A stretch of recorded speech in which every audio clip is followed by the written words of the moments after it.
Wraz z upływem lat znacznie trudniej jest zrzucić zbędne kilogramy lub utrzymać zdrową wagę, ponieważ nasz metabolizm ulega spowolnieniu, a kobiety zmagają się z tym zjawiskiem bardziej niż mężczyźni.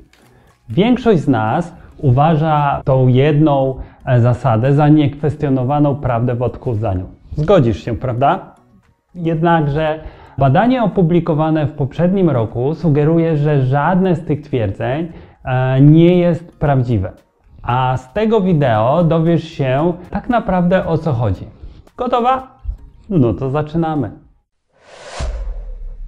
Od dawna uważano, że metabolizm, czyli tempo, w jakim organizm spala energię, zmniejsza się w średnim wieku, ponieważ ludzie stopniowo tracą masę mięśniową. Dlatego w ramach badania naukowcy ocenili metabolizm, mierząc całkowity wydatek energetyczny, który obejmuje energię spalaną w spoczynku w celu wykonywania podstawowych funkcji takich jak trawienie pokarmu. Jak i również zmierzyli energię spalaną podczas aktywności fizycznej przy użyciu procesu znanego jako metoda podwójnie znakowanej wody.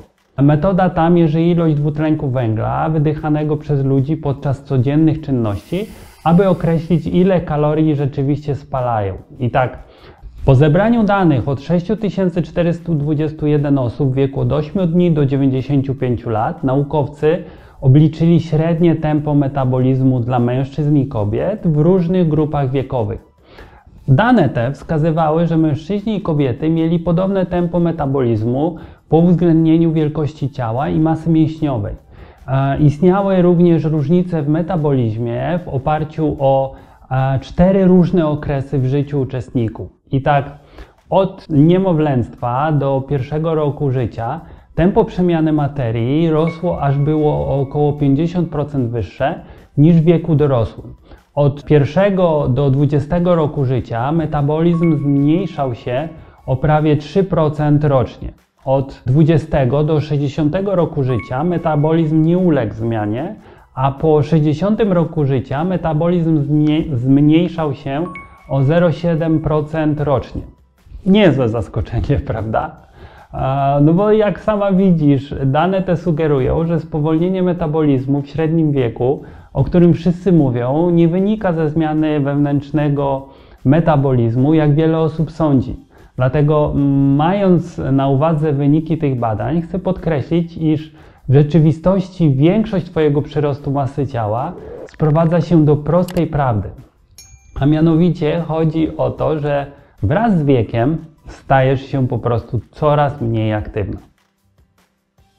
Ogólnie rzecz biorąc, masz tendencję do mniejszego poruszania się w miarę upływu lat, co powoduje, że przybierasz na wadze wraz z upływem tych lat. Innymi słowy, brak aktywności fizycznej i siedzący tryb życia rosną wraz z wiekiem, a mniejszy ruch oznacza spalanie mniejszej liczby kalorii, co naturalnie oznacza przybieranie na wadze przy niemoderowanym jedzeniu. Dlatego nic dziwnego, że zwiększony poziom aktywności fizycznej skutecznie pomaga w utrzymaniu wagi, podczas gdy czas spędzany na oglądaniu telewizji wiąże się z jej przybieraniem. Co gorsza, ograniczona aktywność fizyczna może mieć długoterminowe skutki, bo widzisz, gdy zdecydujesz się poruszać mniej dobrowolnie, zobaczysz radykalne zmniejszenie sprawności funkcjonalnej, czyli siły i wytrzymałości oraz zwinności, elastyczności i zdolności fizycznej. A to z kolei powoduje trudności w codziennych czynnościach i w normalnym funkcjonowaniu. To, co kiedyś było wyborem, dziś staje się nieuniknione. A do tego, kiedy jesteś młoda, rodzice zazwyczaj kupują i przygotowują dla Ciebie jedzenie, co ma duży wpływ na Twoje wybory żywieniowe. W miarę dojrzewania musisz dokonywać własnych wyborów żywieniowych, a w wieku dojrzałym często spychasz jedzenie na dalszy plan. I kiedy jesteś pochłonięta pracą lub innymi zobowiązaniami i pojawia się głód, to może to oznaczać udanie się do najbliższego automatu lub baru fast food. No a to, jak wiesz, zwykle nie powoduje niskokalorycznych, bogatych w składniki odżywcze wyborów żywieniowych. Ponadto stres, który często towarzyszy dorosłości, może u niektórych osób powodować także kompulsywne nawyki żywieniowe. A wniosek z tego jest taki, że to wszystko, o czym wspominałem przed chwilą, powoduje, że nadmiar kalorii spowodowany nadmiernym jedzeniem i brakiem aktywności zostaje skutecznie zdeponowany jako zapas tłuszczu w Twoim ciele.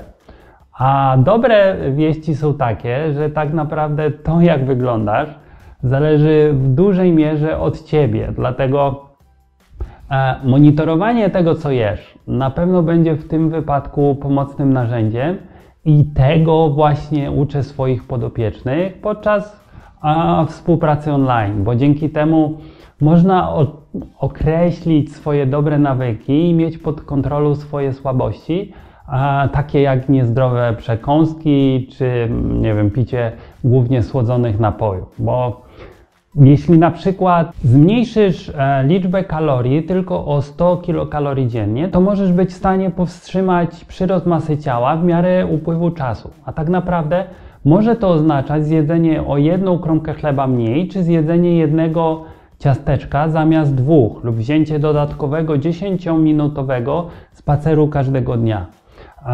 No i jeśli połączysz trochę mniej jedzenia z nieco większą aktywnością fizyczną, możesz być w stanie zredukować kaloryczność nawet o 300 kilokalorii na tydzień. A ta stawka odjęta od Twojego utrzymania kalorycznego umożliwi Ci umiarkowaną redukcję tkanki tłuszczowej.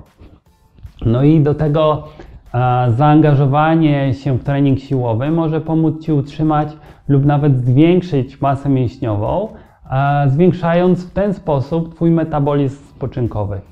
Rozumiesz? I chociaż może się wydawać, że ewolucja, genetyka i dzisiejsze szybkie czasy są skierowane przeciwko Tobie, tu istnieje nadzieja na walkę z przyrostem masy ciała, rzekomo związanym z wiekiem. Dlatego oglądnij to wideo jako następne i zdobądź 5-krokową strategię rozpoczęcia diety po 40, bez marnowania czasu i pieniędzy na bezużyteczne programy i suplementy odchudzające. Oglądaj!